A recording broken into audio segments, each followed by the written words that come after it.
દાહોદના ખાનગી હોસ્પિટલમાં મોબાઈલની ચોરી કરવામાં આવી। દર્દીના સગાનો ડોળ કરીને ચોરીને અંજામ આપ્યો। ચોરીની ઘટના સામે આવ્યા બાદ હવે પોલીસ તપાસ કરી રહી છે। સીસીટીવીમાં સમગ્ર ઘટના કેદ થઈ છે। ઘટનાના બીજા જ દિવસે ગઠિયો સકંજામાં। તબીબ દંપતીએ આરોપીને પોલીસ હવાલે કર્યો।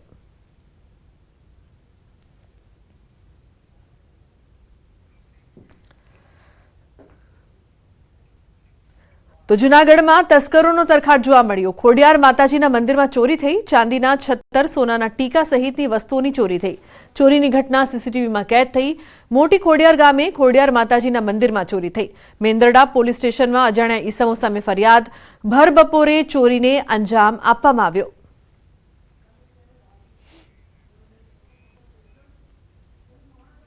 भावनगर में मुसाफरो बस ने धक्को मारतो वीडियो वायरल थयो छे। सिहोरना टाणा रूटनी बस ने मार्यो धक्को। विद्यार्थी सहित प्रवासीओ धक्को मारी रह्या छे।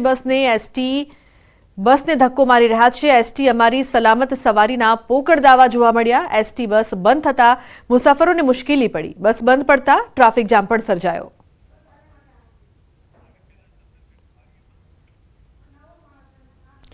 तो महत्वनुं छे के 17 फेब्रुआरीए गीर सोमनाथमां पण आ ज प्रकारना दृश्यो सामे आव्या हता। घांटवडथी वेरावळ जती बस बंद पड़ता मुसाफरोए धक्को मारवानो वारो आव्यो हतो। सवाल ए पण उपस्थित थई रह्यो छे के आ मुसाफरो बसमां सवारी करवा माटे जाय छे के पछी आ प्रकारथी धक्को मारवा माटे। एसटी बसने आटला धक्का केम मारवा पड़ी रह्या छे ते सवाल।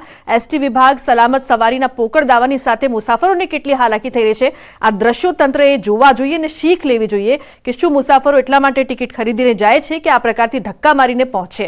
શું એસટી બસનું સમયસર મેન્ટેનન્સ નથી કરવામાં આવતું? મેન્ટેનન્સ નથી થતું એવા સવાલો પહેલા પણ ઉઠી ચૂક્યા છે, પરંતુ છતાં પણ તંત્ર ઘોર નિંદ્રામાં હોય તેવું જ લાગી રહ્યું છે, કારણ કે બે દ્રશ્યો ભાવનગર અને ગીર સોમનાથથી। આણંદમાં ટ્રાફિક નિયમના ધજાગરા। એક્ટિવા પર 4 યુવકોનો વિડીયો વાયરલ થયો છે। એક યુવક આગળ પાછળ 3 યુવકો બેઠા છે। એક્ટિવા પર મસ્તી કરતા જોવા મળ્યા યુવકો। સ્થાનિકોએ વિડીયો બનાવીને વાયરલ કર્યો છે।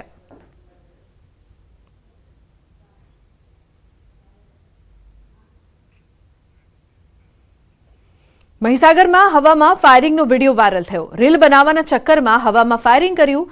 કારમાં બેસીને હવામાં ફાયરિંગનો આ વિડીયો વાયરલ થયો છે। લુણાવાડામાં રહેતા યુવકના સોશિયલ મીડિયા એકાઉન્ટ પર હવામાં ફાયરિંગ કરતો વિડીયો અપલોડ કર્યો।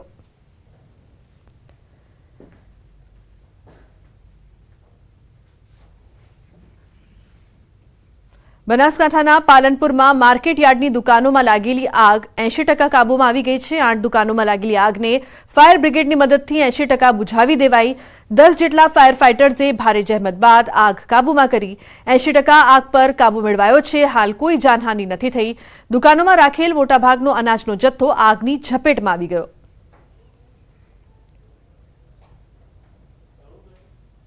અંદાજે 2 કરોડ જેવું નુકસાન માર્કેટ યાર્ડના વેપારીઓનું છે।